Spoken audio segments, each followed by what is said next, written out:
construction in the settlements.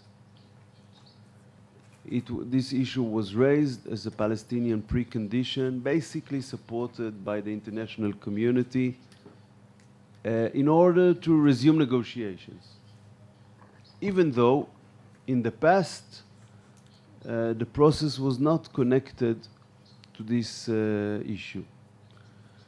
To tell you the truth, first of all, it is something very hard from an objective point of view, not from a political point of view. I don't know in any other part of the world, in any other conflict, a place where a state was demanded to totally freeze construction in living communities. We're talking about communities, they have children, they need kindergartens, they need schools. Total freeze, it is something which is simply impossible and, of course, problematic.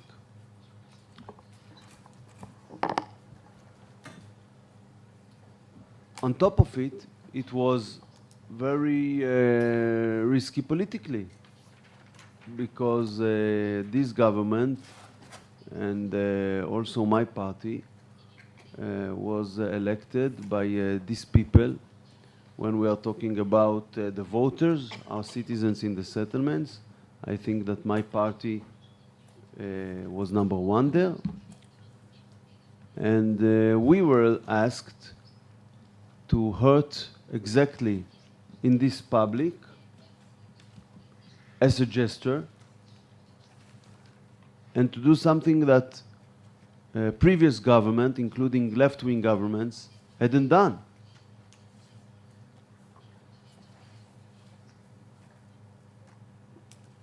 But we did it.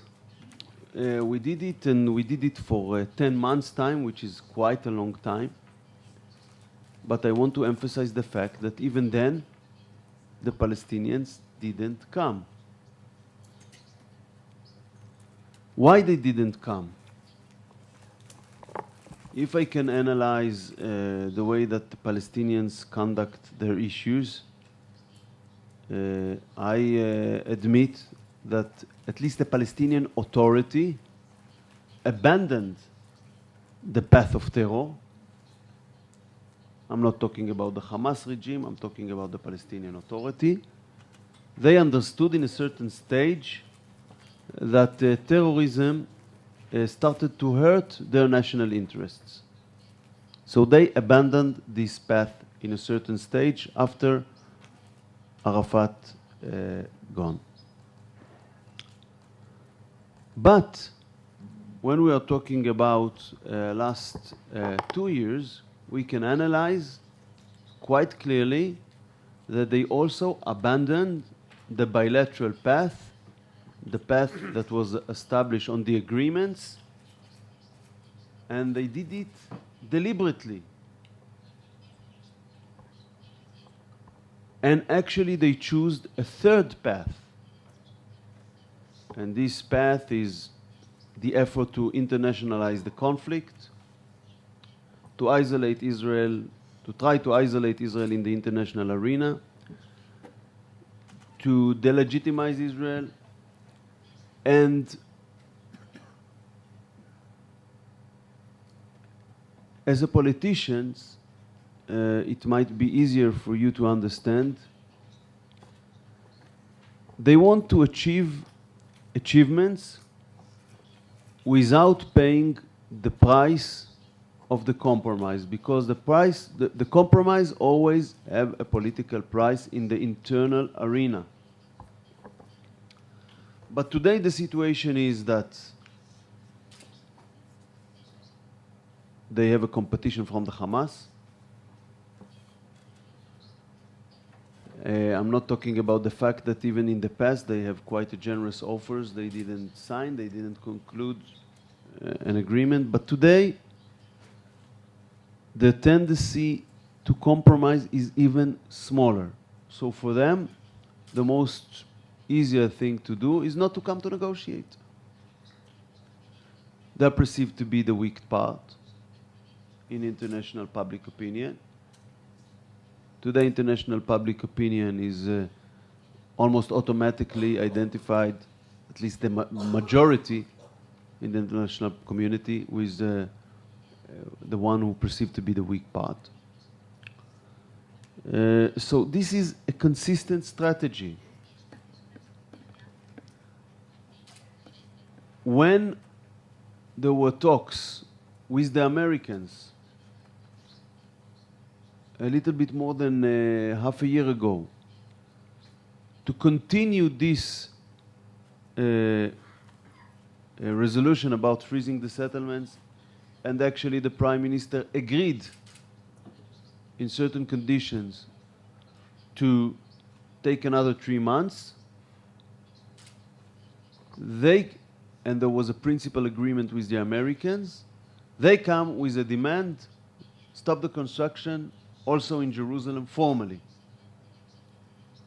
Why? They didn't want to negotiate. They tried to find an excuse, a new precondition that will avoid negotiations. So finally, the Americans said, if we cannot make a deal that will resume negotiations, let's abandon this effort. Now they have a new precondition. The new precondition is to define from the beginning the end game of negotiations by a withdrawal to the 67 borders, or when they say based on the 67 borders with a mutual agreed upon land swap, it means 67 territories, more or less. Not more or less, accurately. 100% of the territory, which was not in their hands before 67, by the way.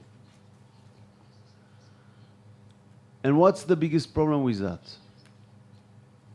It's not only you prejudge one element, the territorial dimension, which is only one element in the conflict. Because let's imagine something. They make it clear they want a state not in order to solve the conflict, but in order to continue the conflict in international tribunals and so on and so forth. What will happen if we will say, okay, we agree to that, and then we will face the demand of the refugees? Why we are consisting on the issue of a Jewish state? Not as a precondition, as part of the solution, because they don't support the formula of 2 states for 2 nations. They support the formula of 2 states for 1 nation. Because they say, we want a state clean from Jews. You should uproot all the settlements from our territory. But at the same time, not only you have a minority with a full citizens' rights, which is Arab, we demand that they are not refugees, but the sons or the grandsons of the refugees will enter your state and actually will change the character of the state demographically. So this is, of course, a precondition that it is unreasonable for us to accept. Did the international community ask from us,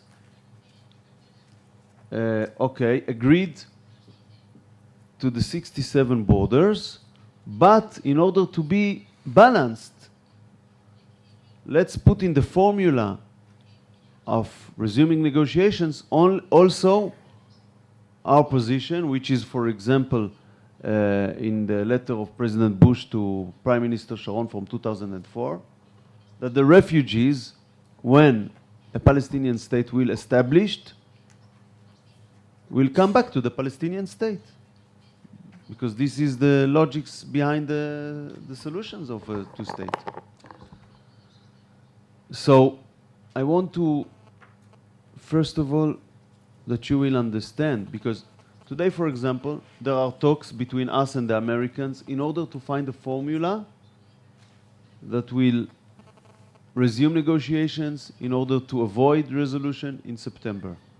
What the Palestinians did, they was in a hurry to declare a few days ago that they will go to the UN. They don't want to negotiate. They can have an adoption from the UN to their demands. So why they should negotiate with us? I cannot exclude that they will, in a certain stage in the future, will be ready to negotiate when they will have it in their pocket. I don't see it now. I don't see it in the foreseeable future. Here you have also a deal. How you can explain this alliance between the Hamas and the Fatah? They were in the worst situation, the worst connections during the last 5 years.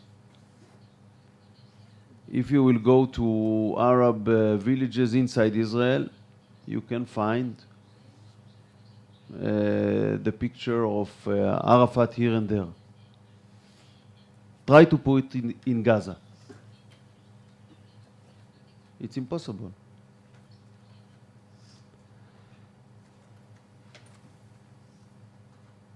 But today, they faced problems. The Hamas depends on, of course, on Iran, but on Syria. Their headquarters is in Damascus, actually. And the regime today in Damascus, as you know, is shaking. So they needed to adopt their strategy, their internal strategy. At the same time, the PA, the Fatah, saw what's happening in the Arab world. They saw demonstration, they saw a demand to shift in the regimes, in the Arab regimes. They also try to defend themselves from the change. What is the easiest thing to do? I don't know, they say there is a word in sociology, I don't recall right now, but they bought the opposition inside. That they will not have a political competition. So this alliance was based on mutual interest. So for us, it's not that we didn't try, maybe we could have done it better. But it is a legitimate criticism.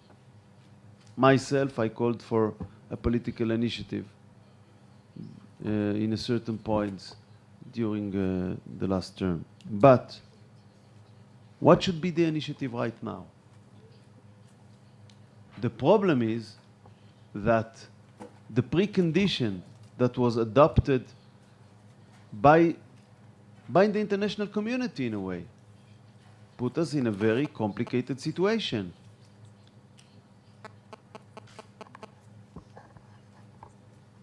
And they put a very high threshold, even when the Prime Minister is giving in a formal speech in Washington a very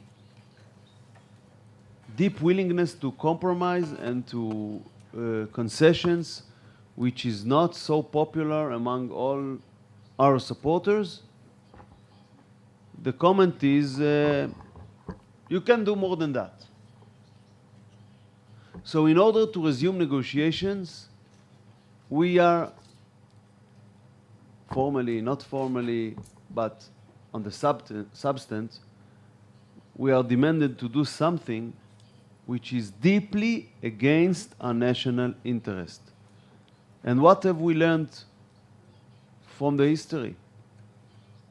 Not long time history, actual history. We withdrew unilaterally from Gaza Strip and north of the West Bank 5 years ago, a little bit more than 5 years ago. When negotiations were stuck, and it demonstrates that the problem is a consistent problem, because I remind you that from 1998